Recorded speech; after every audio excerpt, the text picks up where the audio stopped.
Construction Vadodara है तो आपके मकान की फुल सेफ्टी है।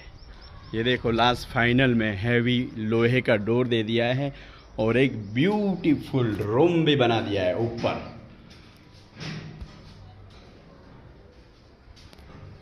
और हवा उजास में दोनों तरफ वेंटिलेशन के साथ विंडो है।